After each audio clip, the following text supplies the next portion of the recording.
Hello, everybody. My name is Jeremy, and I'm joined here with my partner, Kevin. We are McMaster students in the materials department, and we run the club called the Computational Materials Society, where we try to educate students on the kind of intersection between computers and programming and material science. Today, we're going to be doing an interview with Dr. Jason Hattrick-Simpers, or Jay.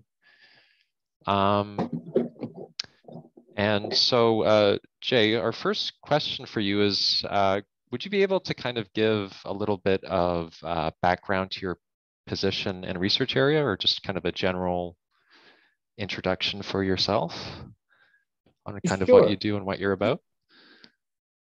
Sure. So sort of big picture titles wise, I'm a professor in the Department of Material Science and Engineering. I'm also currently a staff scientist at the Natural Resources Canada CanmetMATERIALS, full appointment at UofT, about 20% appointment at CanMet.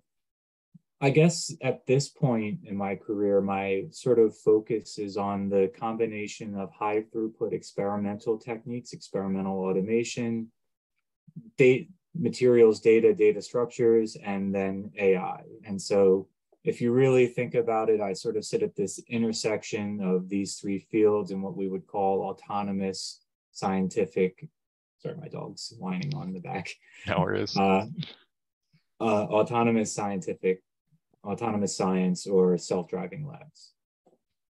The dog's crying, it's very distracting. Okay, carrying on. Don't worry about it.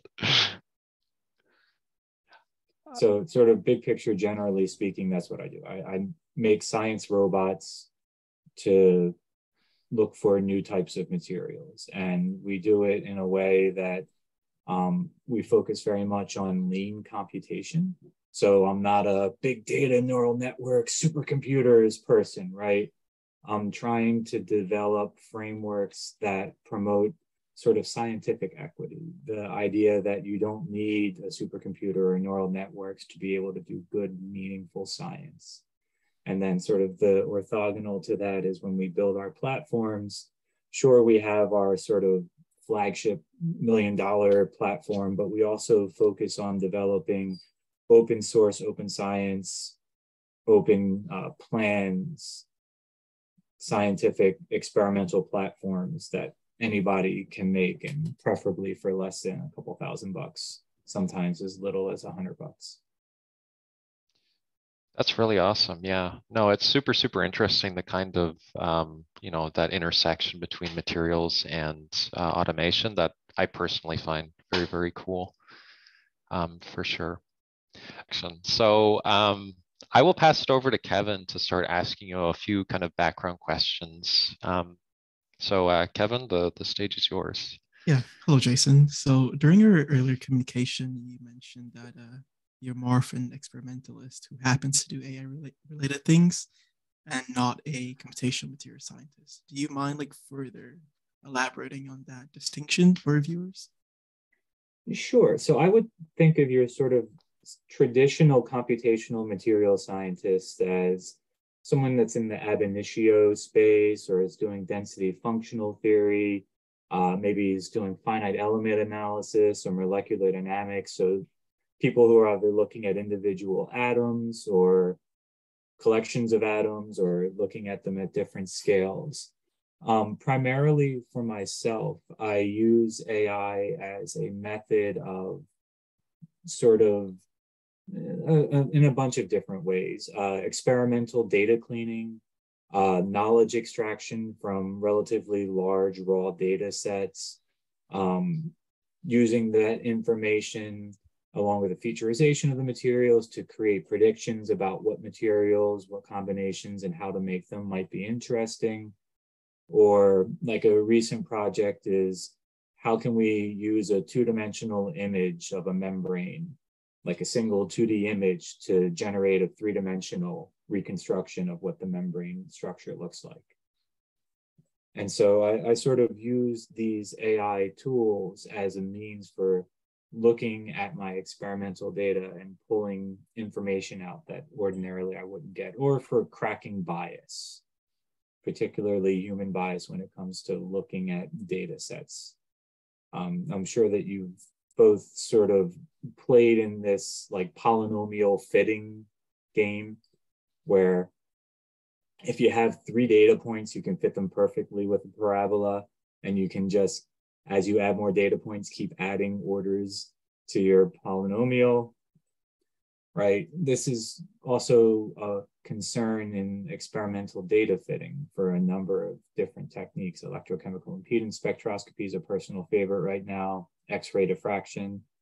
And so it's just nice to use these types of statistical tools as a means for grounding your fits, not just in terms of how good is my R squared, but balancing that against model complexity.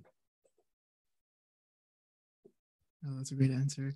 Just building upon what you said earlier, you mentioned that you're an experimentalist. Is there anything that drew you down this this path of being an experimentalist or even working in academia? Sure. So I was originally a math major as an undergrad, right? And was very fascinated with like real analysis and abstract algebras, and was very, or maybe even going into like cryptography, was sort of very interested in that space. And I just happened to have in my second year, Physics 1, a brand new professor who had just joined our school, who sort of picked me out of class and said, "You're working in a lab with me next summer." Right. And then drove me from New Jersey down into the DC area, 3 hours each way every day. Wow. And worked with me. And then my PhD advisor, I met him through this individual, and he was very much an experimentalist. And I got to find math is really cool about teaching you to think algorithmically or to think logically and in sequence. And there were lots of automation challenges. There were lots of fitting challenges inside of the lab that my PhD advisor was setting up. And so it just was a very natural fit for me because they need someone who could code. And I wanted to do things that were not sort of heat and beat metallurgy. Yeah, that sounds great. Is there anything about your current job, both at CanMet and UofT? Is there anything that you like the most? What is your favorite part of your job currently? I think that the two jobs are very distinct in nature. I would say that at University of Toronto, the best part of the job is working with the students. Just there's nothing to compare with it. Like before this, I was a staff scientist in the States. We had very little opportunity to interact with students. It was all sort of colleague to colleague. Having these students and having them walk into my office where they're telling me about a problem and I'm thinking I've got the solution for them. And they're like, no, I already saw a solution. Here it is. And by the way, I'm thinking about the next 3 steps. There's nothing that compares to that. Like that is by far the best part of the job. At CanMet, it's a little bit of a different animal, right? We're very focused on applying research in a way that helps promote Canada's economy and Canada's industry, right? And so keep in mind, I've been there a year and some change. I started in July in 2021. But I think the thing that I'm most excited about at the moment is the specific project that we're standing up and we're waiting for the contract to be finalized is focused on a Canadian company that has a technology for generating lithium carbonate from brines. We believe that we can take that technology and transfer it to the recycling of batteries, right? And battery is going to be a huge problem.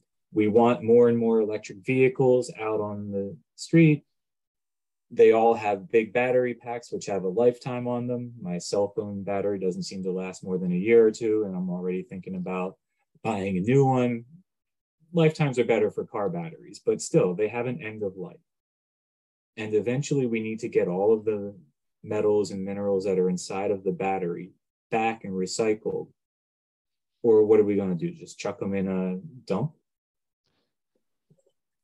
So working with this company, trying to translate their existing technology to the brines that one would get from recycled lithium batteries. And just having this opportunity to take these sort of AI skills that we've learned over the years and apply them in an entirely different context where the end goal is a methodology for performing this battery recycling in an economical way. That's cool, right? That at the end of the day, you get to show impact for that. That person took that technology and now they're recycling batteries, and hopefully they get it up to scale, whatever that looks like, outside of my sort of realm of expertise, but hopefully they get it up to scale and it becomes a successful Canadian business where we demonstrate a good circular economy. Yeah, that's great. Also, I love that you're also further building upon the sustainable aspect, because that is something that in university they try to drive into our heads, because we're up and coming engineers. We have to try to be sustainable, ethical, and we have to think 20 years into the future. Once this battery's dead, what do we do with it, right? So yeah, I really admire you for that. Just to like further build upon that, you mentioned CanMet is a Canadian, it's a government institution, right? And in one of your previous interviews, you mentioned Canada is leading the field of the intersection of AI, automation, intelligence augmentation, and material science. Is there anything you think Canada has? Is there any upper hand Canada has over other countries currently? I would say that Canada currently has 2, maybe 3 pillars of just absolute excellence inside of the space of AI and materials, right? I mean, obviously, so full disclosure, I'm from the States. I'm not a Canadian. I came here from my existing job because I saw Toronto as leading my field of autonomy and AI for materials. They have, first of all, the University of Toronto and McMaster in this general area are fantastic, just absolutely fantastic. Second of all, there is all this infrastructure that's being built up around it. You've got, well, I mean, the Vector Institutes existed for a number of years. You've got the Acceleration Consortium and A3MD, both coming out of the University of Toronto. National Research Council Canada has significantly invested in the Mississauga area. The whole second floor of that CAMD building is meant to be self-driving labs. You've got Natural Resources Canada, which has helped lead the way in terms of funding and putting out some of the first autonomous work, this Project Ada, that was a collaboration between the University of Toronto and UBC, right? There's an energy to the area. And when I looked to my colleagues at the university, right, Professor Alana Sparo-Guzik is an absolute pioneer in this field. I'm here, Professor Helen Tran's here. We just recruited Professor Anatole van Lillenfeld. Chemical engineering is making several key hires inside of this space, both junior and senior. And there is momentum throughout the university, throughout the area, inside of this space. It is the place to be right now. Yeah. And then, of course, I would be remiss not to mention that Montreal has some very substantial investments in this space, as does the University of British Columbia.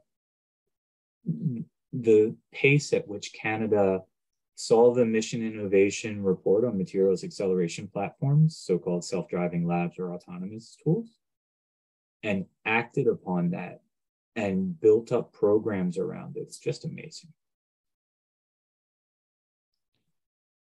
Yeah, that's great. I think I'm also not from Canada. I'm an international student here, and ever since I arrived here, I think I have become a lot more educated and a lot more passionate about this topic. So yeah, I really do feel the energy that you speak of. It's definitely a little bit contagious.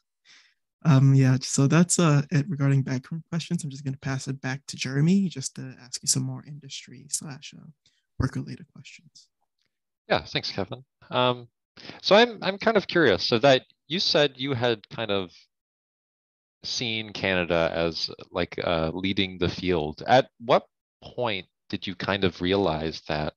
Was it just in your job looking around and then you just kind of saw all of these resources? Like at what point were you like, this is somewhere that I'd like to be or work towards?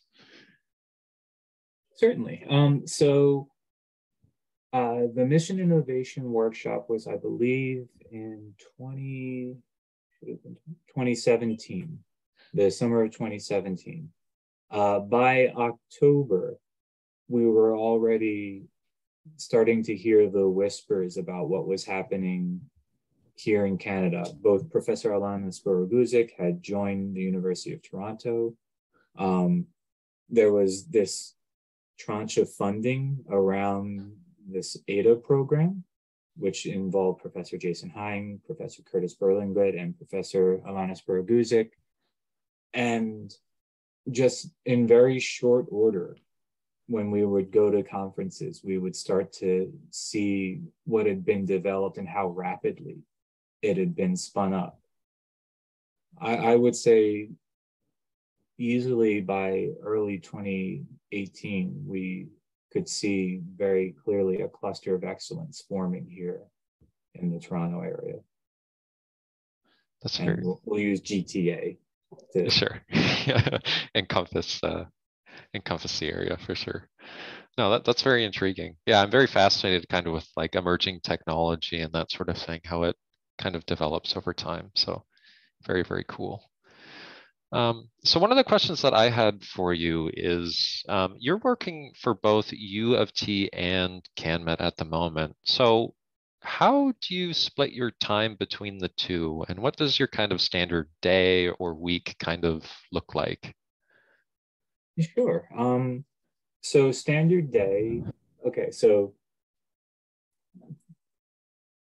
professor is a full-time 24/7 job. And then CanMet is about a 20% commitment on top of that. Typical day starts around 5:30, right? And so that's primarily checking email, reading an article or a book, spending a little bit of time doing sort of like free flowing thinking. If I had a concern about some project that a student's working on, or if we'd hit a wall in terms of something, just spending a little bit of time staring at the ceiling and sort of letting my mind think laterally about the problem. Typically speaking, get to work by about 8 or so. If I'm not teaching, boy, you're asking me, and there's no standard day. That's There's no fair. Yeah, typical day. I can see it. Basically, from the moment you get in, it's Slack messages and students at the door, and helping to work on a piece of experimental equipment, bouncing ideas off myself and a postdoc or a graduate student in terms of, super cool thing, right, is you have the ability to build these fantastic predictive models, right? And you sometimes forget that they're interpolative, right? They just sort of interpolate between the data points. And I would say about once every couple of days, I get a Slack message saying we broke the model again. We went too far, right? And then that's awesome, because now you know that it's broken. And the joy is trying to figure out why, how, and what's the next best way to improve it. What's the next best data point? Be an experiment, a computation, right? How do I now take the fact that I know that this model is now lying in shambles and build it back up and retrain it so that it's stronger? Fair amount of time in meetings with collaborators locally, internationally, a couple hours a day, right? Typically speaking, around 5 o'clock, things start to quiet down, right? The frantic rush of students and postdocs and emails starts to wind down. And I generally get from like 5 to like maybe 7:30, just kind of like quiet time to read papers, sort of process what's happened during the day, make plans for what's coming next. Yeah. To the extent that I can describe a typical day, that's it. A lot of like chaos when the sun's out, and then good reflective thought in the evenings and early mornings. I see. And does that kind of environment also continue into the weekend as well? Or is it typically just the weekdays that are frantic?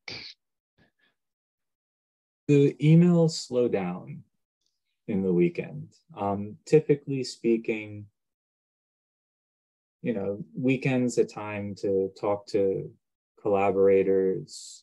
You really don't have time to talk to you during the week. Have a phone call, have like a virtual beer or virtual coffee.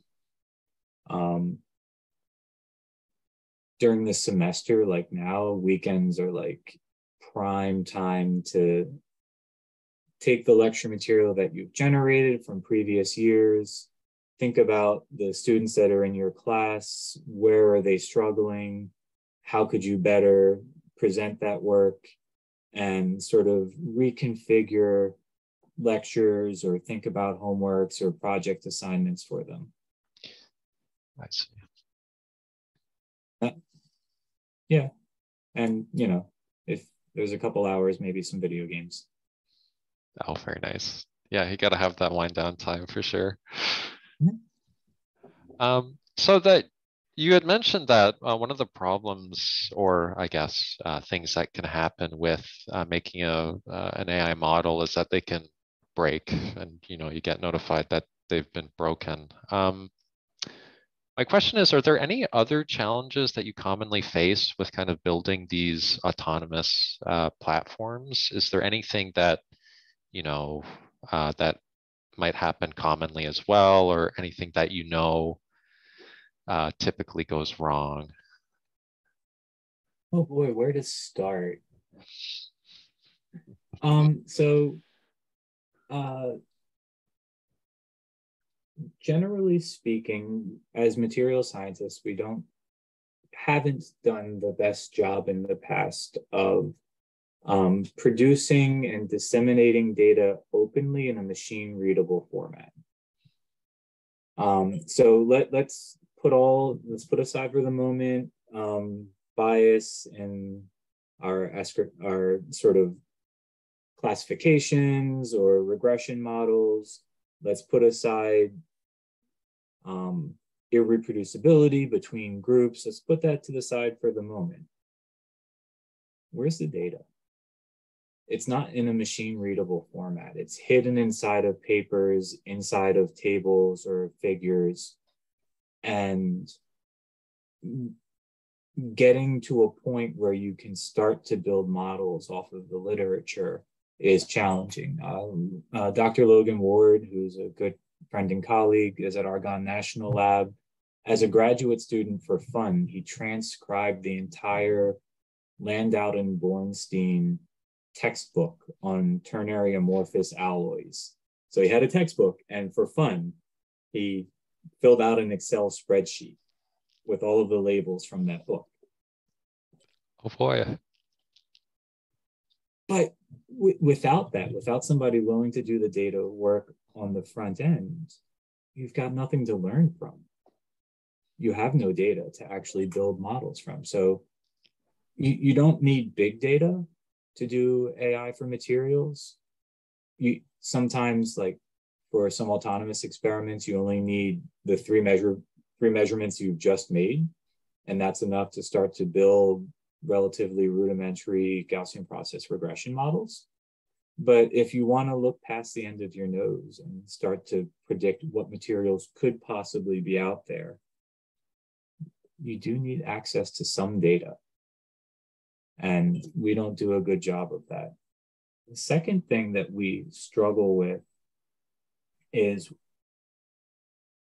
we're not, I will say this even for myself, I'm not, they're called mechatronics people, right? I'm not a robotics person. So I'm building these automated platforms where you got synthesis and characterization, and maybe you've got multiple characterizations floating around, but I'm not a roboticist.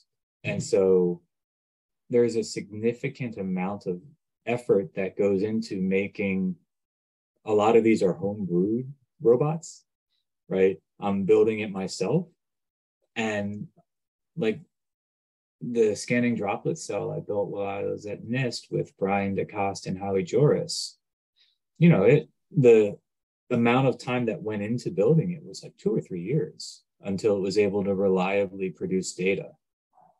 And that's just, we're not great at doing automation. We can do just well enough. I see. That's very interesting. So with building this device at NIST, I guess you would have a prototype relatively quickly, but the additional time is, you know, kind of the tolerances, I guess, with getting it very, very precise. Is that be right? So there was a lot of, it's not the tolerance thing. The way to think about it is you've got a bunch of X, Y, and Z stages and some pumps floating around, and you don't start with a fully integrated software stack that is capable of controlling all of those in a reasonable fashion. You've got to build that yourself, right? And then there's mechanical reliability of the tool. In this case, it was a droplet cell. So you'd have a little droplet of water and you'd try to move it to the next spot and sort of squelch it down and maintain the droplet. That's non-trivial, particularly on metal surfaces when you're doing oxidation or corrosion and the wettability changes. Bringing the droplet down to the surface required a fair amount of ingenuity. And even once you're starting to pull the data off of the instrument, right?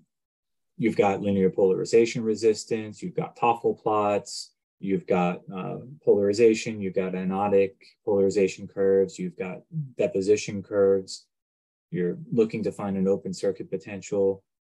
Writing that software stack also takes time and frankly takes a fair amount of screwing up until you get it right. Okay, very interesting. No, that's very, very cool. So my next question here is kind of related to interpretability of AI. So you've said before that AI models can often be hard to interpret and kind of understand what's actually going on. So my question is, how do you approach making AI more explainable in general, or what approach could we take to kind of get there, in your opinion? Sure. So I guess the first part of this conversation is that your sort of standard set of machine learning tools sit on an axis.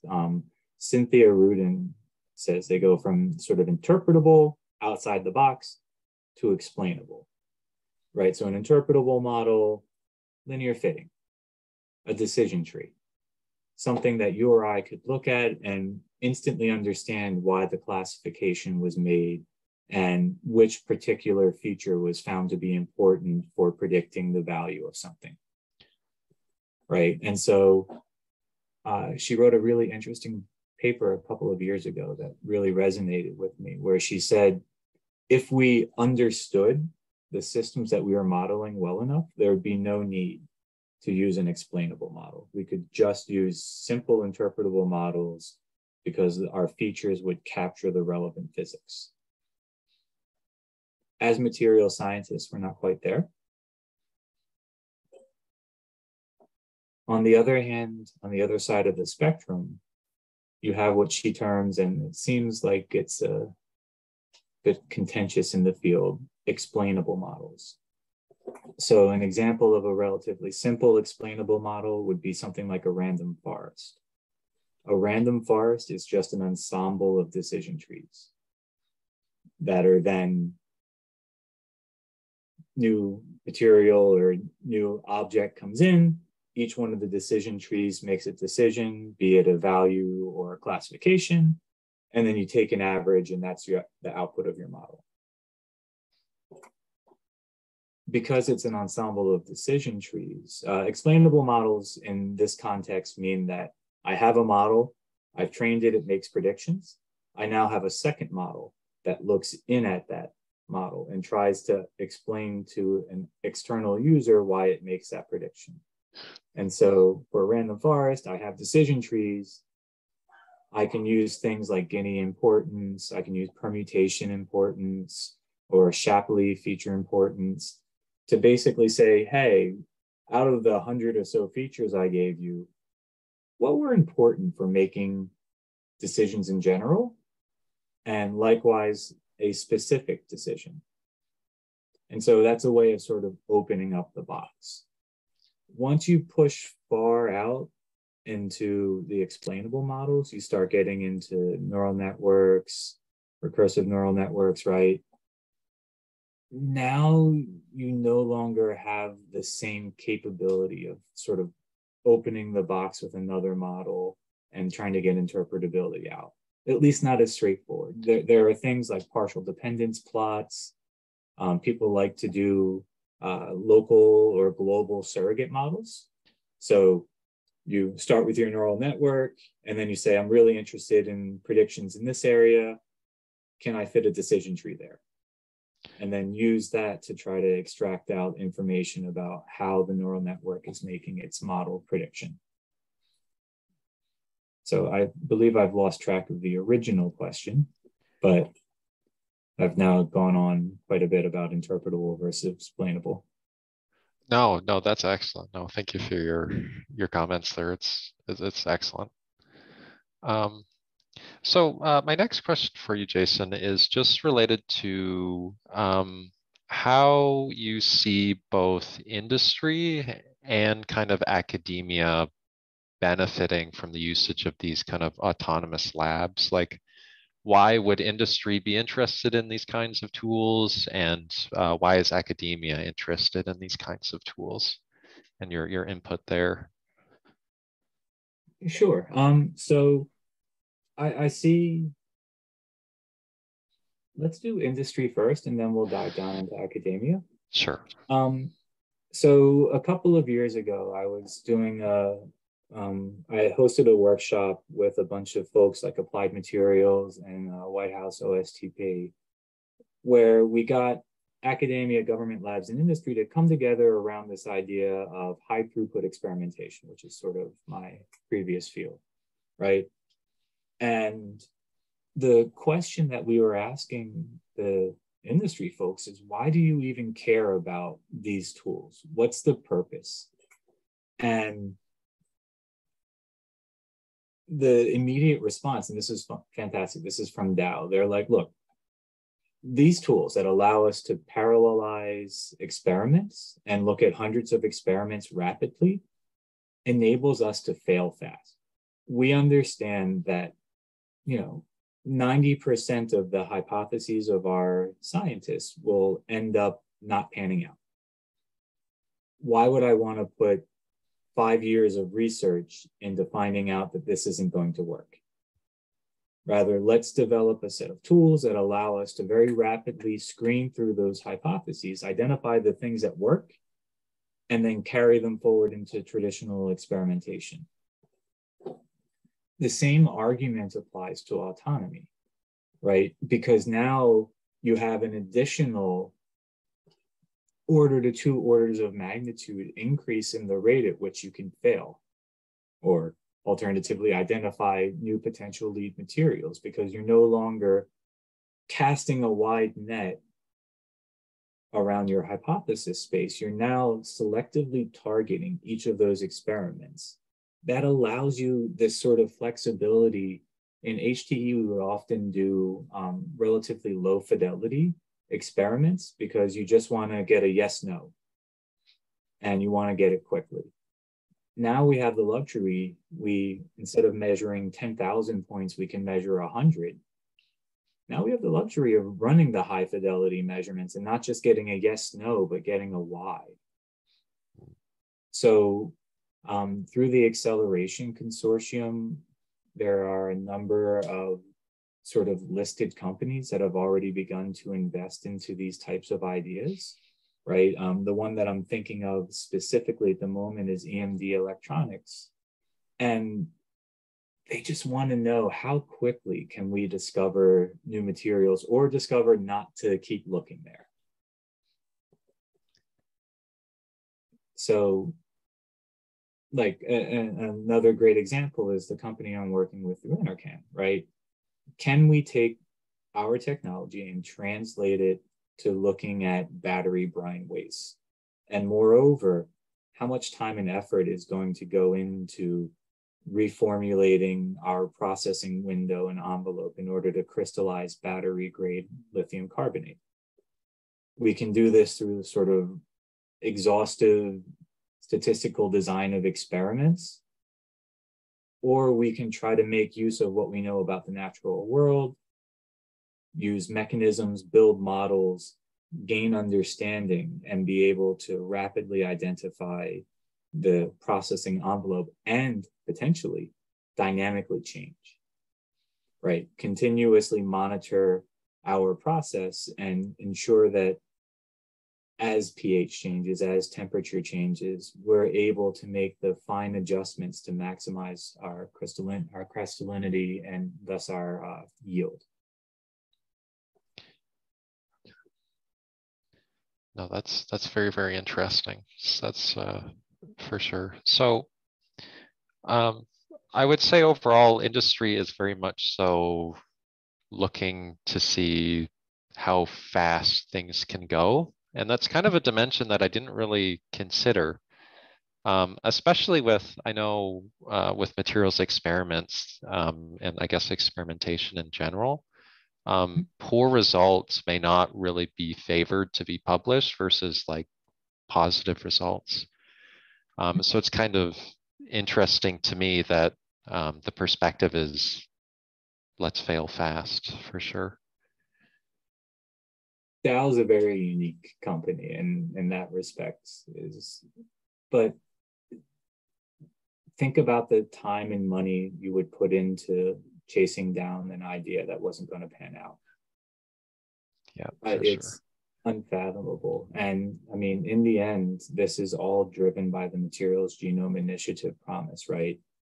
Can we take the time it takes to discover and commercialize a new material from the typical window 10 to 20 years and it down to 2 to 5? And the only way to do that is increase the rate at which you can discover materials, and then when you find them, the rate at which you can optimize them. Right. No, very, very fascinating.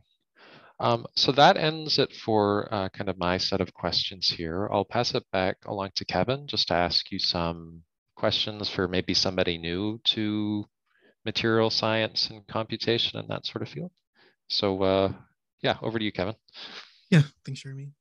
Okay, so firstly, I'll just like to ask, what is your advice to someone, like, for example, a first year who's trying to get into materials engineering?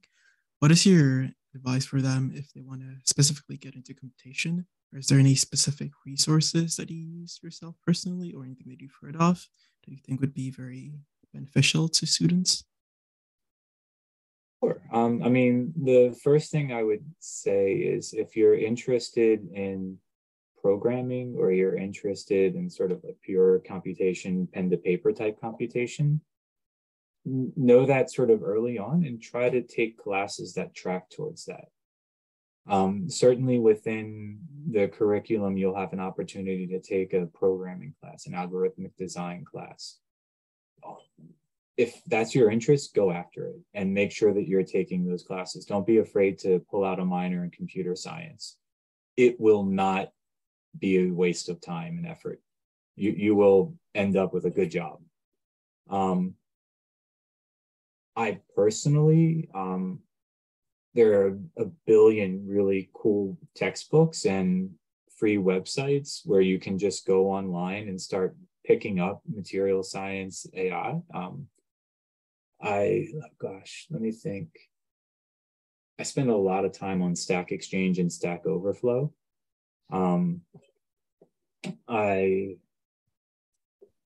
I think I picked up Python from a Python for Dummies book that had a nice website associated with it. The sort of community around the AI tools, if you're interested in them, like sklearn or PyTorch or NumPyro, right? It is massive and people are putting out tutorials all the time. I sort of read towards data science or Medium pretty frequently. I find that they have nice, accessible articles that will walk you through things like principal components analysis with code and an example. There's no lack of great resources, and that's the fantastic part about the field, right? I didn't take a class in Python. I didn't take a class in AI. I just started working on it and asking people what are good and interesting books, and they pointed them out. Beyond that, as early as possible, identify a professor in your department that works on either computational material science or on AI, who's willing to take in an undergraduate researcher, and as soon as possible, start sitting down with graduate students and postdocs who are sort of going through this learning process along with you and contributing, because frankly, any one of us at this point could be contributing in fairly short order. It's just you need proper mentoring to sort of ask the right questions. Yeah, I think that's great. And I don't know if you're aware of this, but one thing we do as part of this club is we try to make tutorials for students who are like who don't know anything about AI or even don't know anything about Python. We try to like give them that little stepping stone. So I think we have about 7 hours of just recorded content just for free for students to access and get started with AI. So yeah, I think that's great. Fantastic. Yeah, just to build upon that, as a researcher, what did you say is the most like important hard and soft skills you need? Okay. Interesting. So for my specific field, a lot of the hard skills come around sort of building, designing, and maintaining experimental equipment, having the ability to sort of look at a piece of equipment that I've never worked with before and try to figure out how it works and why it's not working at the moment. Being able to sort of problem solve through the various types of why won't my sample grow? Why is my sample flaking off? Why is it the wrong color, right?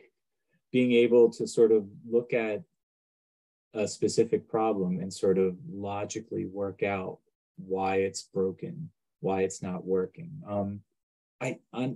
It's easy to say I like coding skills are like a hard skill, but truth be told, I really don't think people need to learn in a specific programming language. The sort of style of every language has for loops, every language has while loops. They have functions, you can define classes, right? Syntax is different, but syntax at this point, it's not like when I was an undergrad and you'd have like a Python textbook, right? And you'd like, I don't even know the name of the function I'm looking for. I can go onto Google and say, pandas data frame.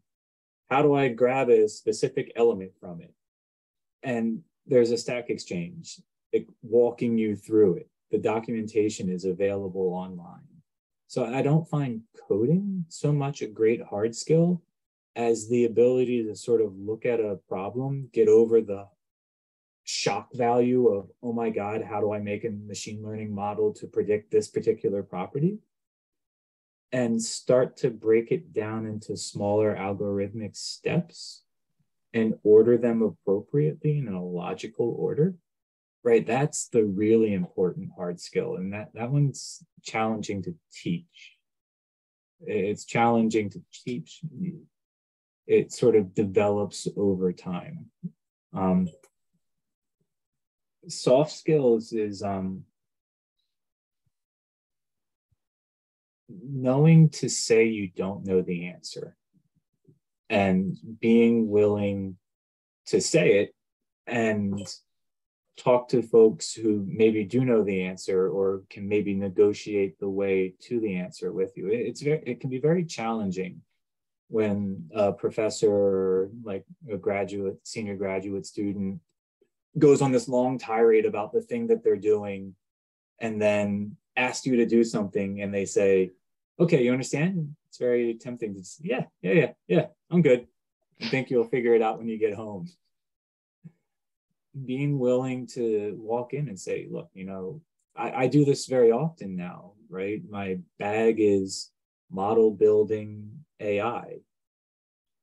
One of the projects I'm working on is electrochemical impedance spectroscopy, right? I'm building an entire community of folks in Canada and in the United States around fitting EIS data. I know nothing about EIS data. I know nothing about electrochemistry.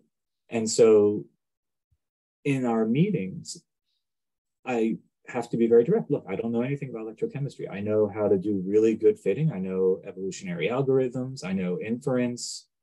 I know how to build constraints into a model. I know how to structure this appropriately. But what does that data point mean? Is that real? How do you know when you're looking at bad data? And as long as you're willing to sort of walk in with this humbleness, that's probably the best soft skill, the willingness to say you don't know and to learn. Yeah, thanks. I think that's the answer that everyone can take from, whether you're an undergrad student or even PhD, postdoc. I think that's great because I think even like in my experience of teaching, the very introduction to AI from literally pandas data frames, I find that students who tend to ask like what you'd call like stupid-ish questions are the ones that really go very far, because like it might seem to be obvious to someone, but then like as a teacher it's obvious to you, but then to the students it might not be as obvious to them. So yeah, I think that is very great, very good feedback for students. And that's a couple questions, 2 questions I have from my section, just to move on to a couple more questions from Jeremy regarding just the future of this field of computational materials science, like what we think is gonna, how we think it's gonna look like in the next few years. So Jeremy, just passing it on to you. Sure. So I guess my question, maybe not quite so about the future of the field, but more so about the concept of accessible tools and open access kind of content that you do.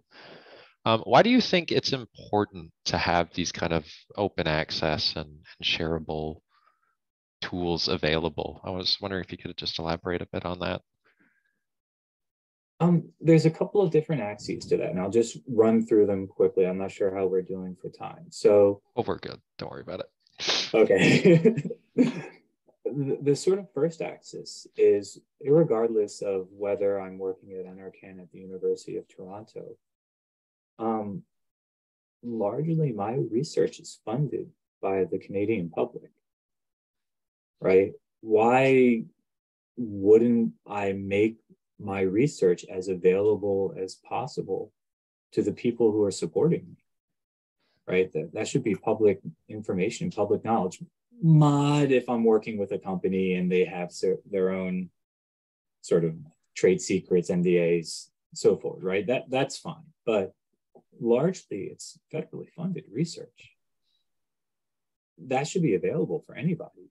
Likewise, my papers shouldn't be behind paywalls so that only institutions that have huge amounts of money and can afford to pay for a specific journal can have access to that. I'm not saying everyone wants access, but everyone who wants access should have, right? And then I think on the other side is this, there feels to me like there are tiers in access to scientific resources and knowledge that go beyond just, do you have access to my data? Do you have access to my paper? We sort of disenfranchise a fairly substantial portion of the population, even people in universities. This is much worse in the States where they have like thousands of universities that are all over the spectrum. I find here in Canada, most universities have something they're really good at, right? But you disenfranchise the folks who don't have access to those resources, who can't go forth and do science, right? Just because you don't have access to my Sputtertron doesn't mean that you couldn't use my data to generate with your fantastic brand new mechanistic scientific AI to generate wonderful new predictions for materials that no one has ever thought about because you happen to have a unique insight, right? We have a lot of problems. We have a lot of technological problems. We want a green economy, right? We lack materials. We lack sort of actionable technologies towards that. Why isn't it all hands on deck? Why aren't we doing everything we can to empower everyone who has an interest to be able to participate in the scientific process? So sort of two segues to that. One is, I mean, first and foremost, that people should have access to tools. And so one of the things that we'll be doing in my lab once the Sputtertron is installed is we're going to set up an online Kaggle, right? So we're going to post the data that's coming off of that tool online, and we're going to set up a competition. Every year, you get to look at all of our data and generate models, predictive models for the property of interest, corrosion resistance, phase stability, so forward, right? Details to be determined. The top 3 participants for 1 month out of the year will have an opportunity to work together to design an entire month's worth of experiments on the tool, right? And this is how you sort of get out of this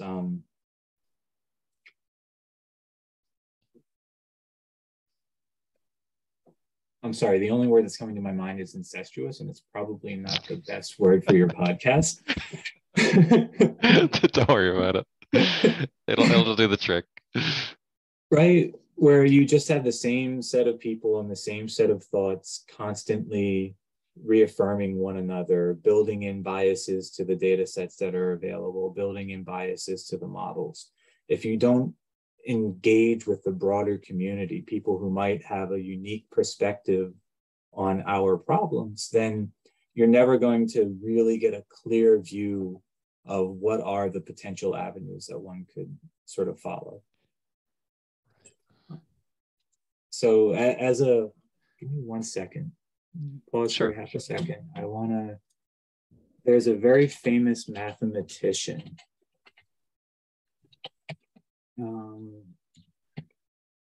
One second. Yeah, no worries. Take your time.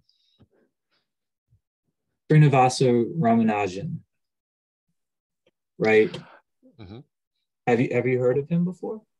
He was like a super genius from India who died a little young, right? I think. That's not the most interesting.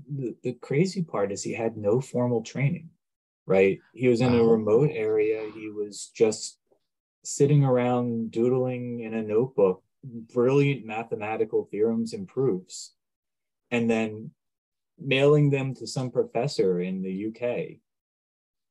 And if that particular professor hadn't seen what that person was doing, what Srinivasan was doing, and said, whoa, that person is something special, let's bring them to the UK.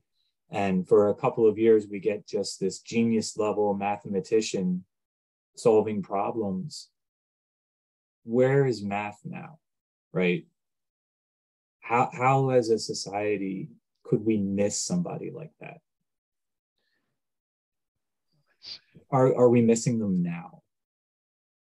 I would argue we are, because we're not engaging the entire set of community that have an interest and potentially have an aptitude.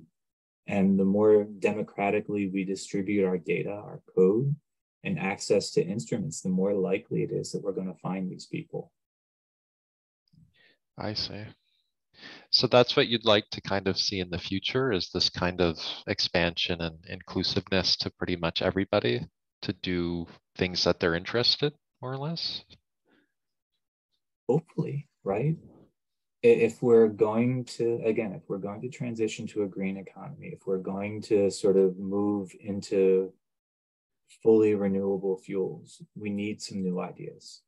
We need new materials, we need new technologies, we need new combinations of said. And if we just keep talking to the same people, we're going to get the same answers. We need to broaden the net. Right. No, that's an excellent idea for sure. So I just have one last question for you here, and it was based off of one of the articles you had written before. And in it, you kind of described that there's a tension between AI and kind of traditional science, where you kind of suggested a combined approach of something you called scientific AI. If you recall kind of the article, I was wondering if you could elaborate a little bit more on what you mean by this kind of combined approach of scientific AI. Sure. Should I give people a little bit of a background on where the source of the tension? Absolutely, 100%. Okay, so I think that we said earlier, right? AI is really good at interpolation. And so if I have just a handful of data points, I can fit a line through them, no problem. AI traditionally fails at extrapolation. And so outside of those data points, my model's predictions are functionally worthless. One of the great aspects of science is that as long as we understand the physical process that's happening, our physical models can use just those same handful of data points and extrapolate wonderfully, right? And so that's sort of your first tension. AI is good at interpolation. Our sort of mechanistic understanding is much better at extrapolation, right? It's good at interpolation, also continues to extrapolate outside of where we've taken data. However, once you begin to add additional data points, eventually you find a place where our mechanistic understanding either switches or breaks down.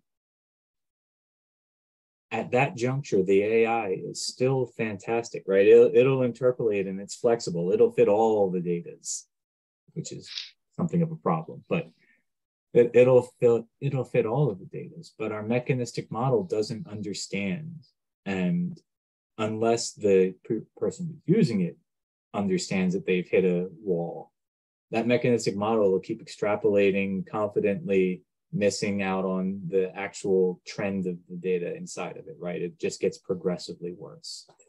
And so the idea that we sort of put forward in that paper was, let's take the best parts of the two models. Let's take the ability to extrapolate by building in mechanistic understanding to our models, but then let's likewise build in the flexibility of an AI so that when the mechanistic model fails, or when you're trying to discriminate between mechanisms, the AI can take over. And so there are a number of different ways of doing this. It's really kind of problem specific. Give me half a second to the method that I'm thinking of right now. You guys are material scientists. Oh, that's fantastic, right? Yeah. You know Hall Petch. You know the Hall Petch relationship. Oh, yes, vaguely. Right. So the idea of Hall Petch is as the grain size goes down, the yield strength goes up. And Right. it goes up pretty nicely. It's a 1 over the square root of grain size until all of a sudden the grains are too small and then a new mechanism kicks in. Right. And so in that very specific context, one way of sort of blending AI and mechanistic understanding together is your Hall-Petch relationships known, but you don't know your coefficients. Your A over the square root of D, and there's an intercept term plus B. So you can just set up a GP, a Gaussian process, whereby you're trying to infer those coefficients, right? And that's already sort of a mechanistic AI, but you can go a step further and add on an additional Gaussian process, which sort of switches on and off when all of a sudden either the coefficients have to wildly change in order to keep matching the data, or the R squared just becomes infinitely worse. And so you sort of get this benefit of both the mechanistic understanding. As long as you're in that regime, you're looking at trying to really nail down those Hall-Petch coefficients. And once you break that regime, you're still continuing to fit the data, and we'll figure out what the model is later. Right. Yeah, no, a very, very interesting approach that I thought was super, super interesting. So yeah, no, thank you so much for elaborating. So that pretty well concludes all the questions that both Kevin and I had. I wanted to thank you so much for taking the time here and answering all of our questions. It was very, very interesting, and we really, really appreciate it.